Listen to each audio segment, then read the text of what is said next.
ఈరోజు మీడియా సమావేశానికి విచ్చేసిన మీడియా మిత్రులందరికీ మనస్ఫూర్తిగా ధన్యవాదాలు తెలియజేస్తూ కొద్దిగా ఆలస్యమైనందుకు క్షమించాలి. అనివార్య కారణాల వల్ల కొద్దిగా లేట్ అయింది. అయితే ఈరోజు ప్రత్యేకంగా సబ్జెక్ట్ ఏంటంటే బ్రిటిష్ కాలంలో 1931 తర్వాత దేశంలో మొదటిసారి ఒక సాహసోపేతమైనటువంటి నిర్ణయము నరేంద్ర మోడీ గారు తీసుకోవటం జరిగింది. జనగణనలో కులగణన. ఈ కులగణన కూడా కేవలం కులాల లెక్కలే కాదు, సామాజిక, ఆర్థిక, విద్య, ఉపాధి రంగాల్లో ఆయా కులాల ఆ కుటుంబాల మొత్తం డేటా తీసుకొని తద్వారా మునుముందు చేసే సంక్షేమ పథకాల్లో దానికి అనుగుణంగా బీజేపీ పార్టీ సిద్ధాంతమైన అంత్యోదయ స్కీమ్, అంటే చివరి వ్యక్తికి మొదటి ఫలాలు అందాలి, అట్టడుగు ఉన్న వర్గాలకు మొదటి ఫలాలు అందాలనే ఒక మూల సిద్ధాంతాన్ని అమలు చేయడానికి నరేంద్ర మోడీ గారు తీసుకోవడం జరిగింది. ఈ యొక్క 30th ఏప్రిల్ 2025 భారతదేశ చరిత్రలోనే ఒక మైల్ స్టోన్గా మిగిలిపోతుంది. ఎందుకంటే క్యాబినెట్ డిసిషన్ నిన్న తీసుకోవడం జరిగింది.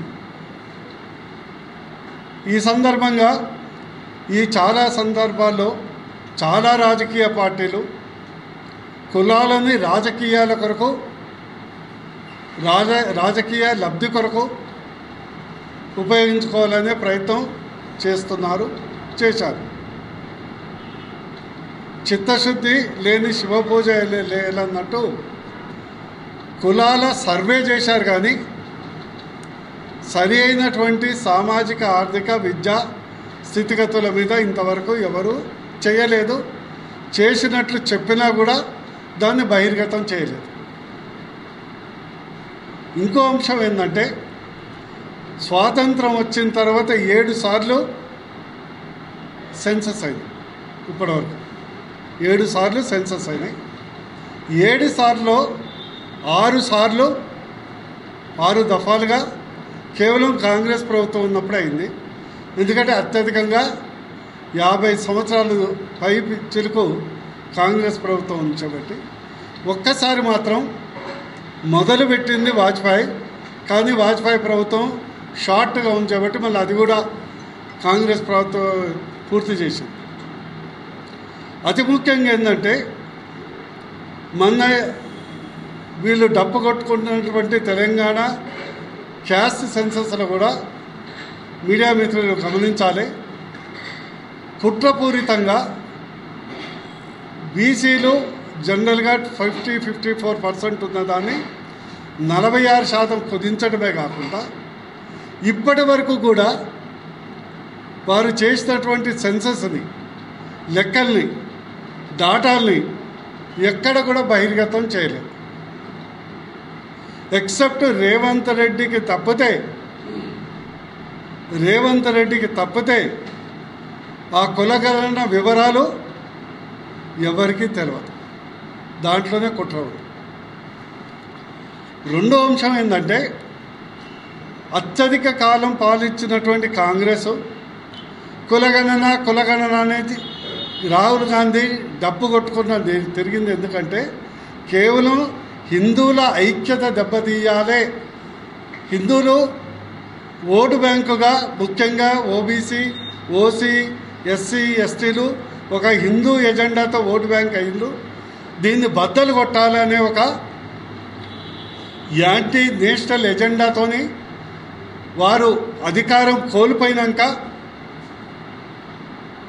కులగణన మీద పదే మాట్లాడారు, కానీ వారికి ఎలాంటి చిత్తశుద్ధి లేదు.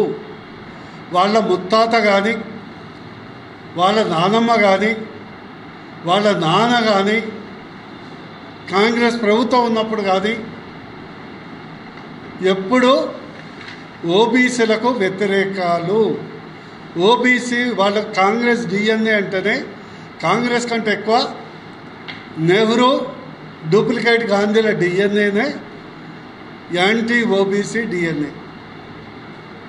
ఇదే నెహ్రూ అంబేద్కర్ గారు ఎస్సీ ఎస్టీలకు రిజర్వేషన్తో పాటు ఓబీసీలకు రిజర్వేషన్ కల్పించాలని, మహిళలకు సాధికారత కల్పించాలని హిందూ కోడ్ బిల్లు తెస్తే వ్యతిరేకించటం వల్ల అంబేద్కర్ గారు రాజీనామా చేయాల్సిన అవసరం వచ్చింది. అదేవిధంగా నెహ్రూ గారు ప్రధానమంత్రిగా ఉండి ఓబీసీల యొక్క రిజర్వేషన్ కొరకు కాకా కలేల్కర్ గారి కమిషన్ పెడితే దాన్ని ఈసడించుకొని బుట్ట దాఖలు చేసినటువంటి చరిత్ర నెహ్రూది.